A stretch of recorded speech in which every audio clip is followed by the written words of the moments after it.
देखिए, उनको ये तो लगा कि अमेठी में स्मृति ईरानी की हार हो गई, चलो भाई अब तो हो गया पॉलिटिकल करियर पूरा। हार तो मेरी 2014 में भी हुई थी अमेठी में, शायद वो भूल गए।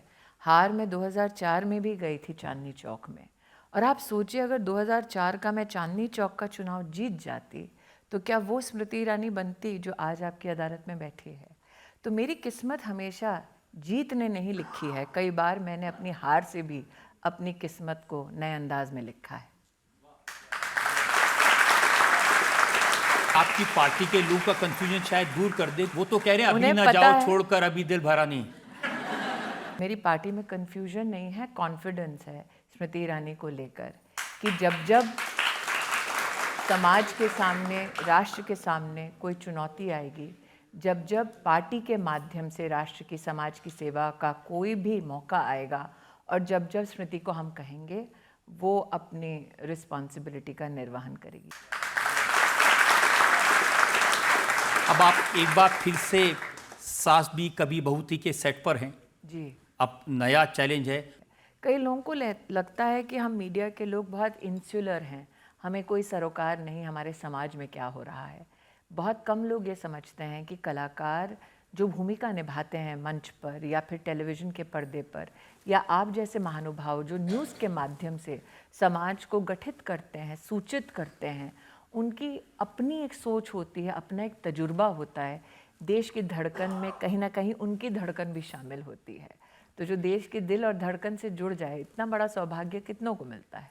आज जब मैं कलाकारों के मध्य में जाती हूँ तो इन नौजवानों की तरह नए कलाकारों का भी एक वहाँ पर समूह है, और जब वो मेरे साथ बैठकर चर्चा करते हैं तो स्क्रिप्ट पर कम चर्चा होती है, देश की संसद में क्या चल रहा है, देश की आर्थिक व्यवस्थाओं में क्या चल रहा है, देश का इतिहास क्या है और देश का भविष्य कैसे बनाना है, इन मुद्दों पर भी बातचीत होती है। ये प्रॉब्लम नहीं हो सकती क्योंकि 2014 में भी आप सेट पर थी और एक फ़ोन आया था और आप सब कुछ छोड़कर चली शिमला गई। में ऋषि कपूर साहब के साथ एक फिल्म में काम कर रही थी, जब सुबह सुबह फ़ोन आया कि आपको दिल्ली आना है, दोपहर को शपथ लेनी है। तो मेरा अंतिम जो क्षण था, जो मैंने कैमरा को फेस किया था, वो स्वर्गीय ऋषि कपूर जी के साथ था। और ऋषि कपूर जी ने आपको सलाह दी कि उन्होंने कहा कि पलके भी मत झपकाओ, समय भी मत बिताओ। बाकी लोग जो क्रू में थे उन सब ने इस बात का कहीं ना कहीं खुशी जाहिर की और ये भी कहा जल्दी से बैग बांधो और दिल्ली जाओ, क्योंकि राष्ट्र सेवा से बड़ी सेवा और ऐसा बड़ा सौभाग्य और कोई नहीं है।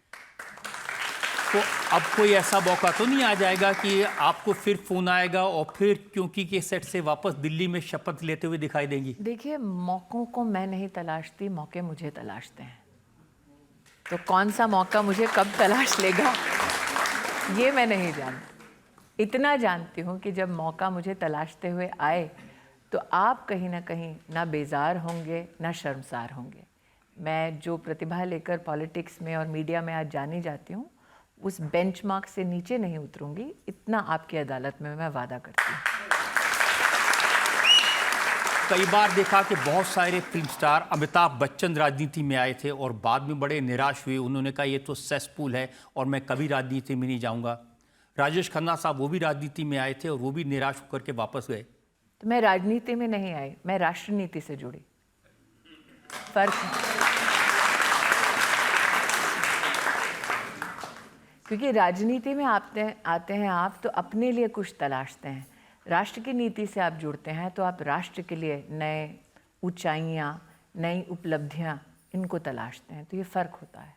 अपने लिए करना वो तो बहुत करते हैं, दूसरों के लिए जीना, दूसरों के प्रति सेवा भाव रखना, ऐसा सौभाग्य, मौका बहुत कम लोगों को मिलता है। तो मेरा ये मानना है कि अगर आपको मिला ये मौका तो उसमें आपको अपना सर्वस्व न्यौछावर कर देना चाहिए। मेरे जीवन की सबसे बड़ी उपलब्धि ये है कि आई थी बीजेपी में स्मृति ईरानी बनकर, अब दीदी बन गई हूँ सबकी।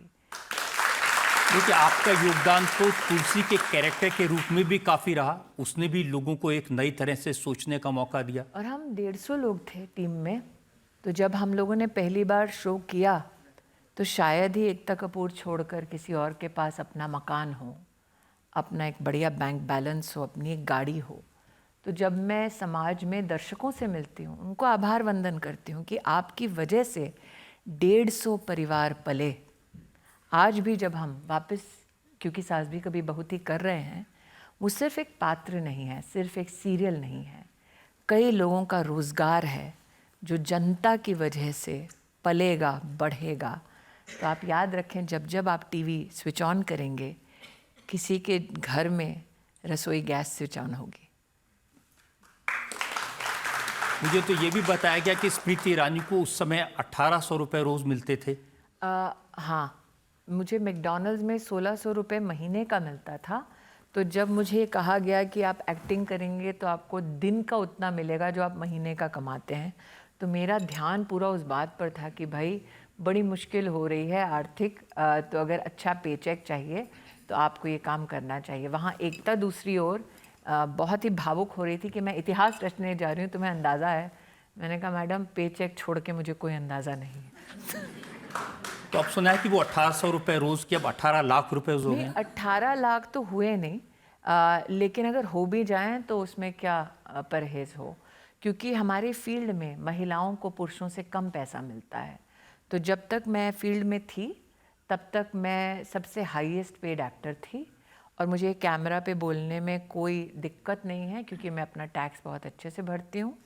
और मैं चाहूँगी कि मुझ जैसी अगर कोई भी आज कोई महिला आपका ये कार्यक्रम देख रही हो, ये यहाँ बैठी कोई महिला हो, वो अपने फील्ड में जाकर कहे कि अगर मुझ में टैलेंट है, अगर मैं अपनी कंपनी को आगे बढ़ा सकती हूँ, तो मुझे पुरुष के बराबर सैलरी चाहिए। अगर मैं पुरुष से बेहतर करती हूँ तो उससे बेहतर कॉन्ट्रैक्ट चाहिए।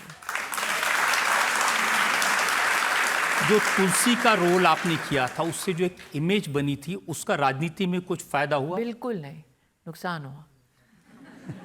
क्योंकि जब मैं प्रमुखतः राजनीति में आई, तब एक्टर्स की ये छवि थी कि वो संजीदा नहीं है, कि वो लेजिस्लेट करना नहीं जानते, देश में कानून पारित करना नहीं जानते, अगर किसी मंत्रालय में हैं तो गंभीरता से अपनी जिम्मेदारी का निर्वहन नहीं करते, समय नहीं देते, जनता से नहीं मिलते, गरीबों का काम नहीं करते। मैं इस कॉन्टेक्स्ट में पूछ रहा था, जैसे हेमा मालिनी जी हैं, वो भी बीजेपी की बड़ी स्टार कैंपेनर हैं, मेंबर ऑफ पार्लियामेंट हैं। वो जब पब्लिक मीटिंग में जाती हैं तो लोग उनसे कहते हैं कि शोले का डायलॉग सुना दो, और फिर वो कहती हैं कि चल धन्नो, आज तेरी बसंती की इज्जत का सवाल है। तो आप जब जाती थी, आपसे नहीं कहते थे कि तुलसी का डायलॉग सुना? कभी मेरी इज्जत का सवाल उठा नहीं। लेकिन हेमा जी का पूरा एक्टर के नाते कार्यकाल आइकॉनिक डायलॉग्स के लिए, आइकॉनिक फिल्म्स के लिए जाना जाता रहा है। आज भी उनको उसी दृष्टि से देखा जाता है क्योंकि उनकी एक अमिट छाप है देश के कल्चरल मानचित्र पर, जो मीडिया से उत्पन्न होती है। मेरे सीरियल में ऐसा कोई आइकॉनिक डायलॉग था ही नहीं। हम सामान्य परिवारों की, सामान्य महिलाओं का जीवन दिखाने का प्रयास कर रहे थे। और मैंने राजनीति में भी ये बहुत सोचा समझा एक डिसीजन लिया था कि मुझे अगर एक पॉलिटिकल एक्टिविस्ट के नाम से कोई जाने तो वो स्मृति ईरानी को जाने। मैं किसी पात्र के माध्यम से जनता की सोच को धूमिल नहीं करना चाहती थी कि आप जैसे बनावटी दिखें, क्योंकि राजनीति बनावट का खेल नहीं है। और उसमें डबल वैमी ये था रजत जी कि मेरी उम्र भी कम थी।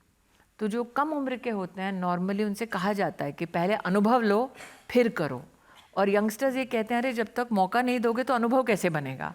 तो एक तो मैं उम्र मेरी कम, ऊपर से महिला, ऊपर से सीरियल वाली महिला,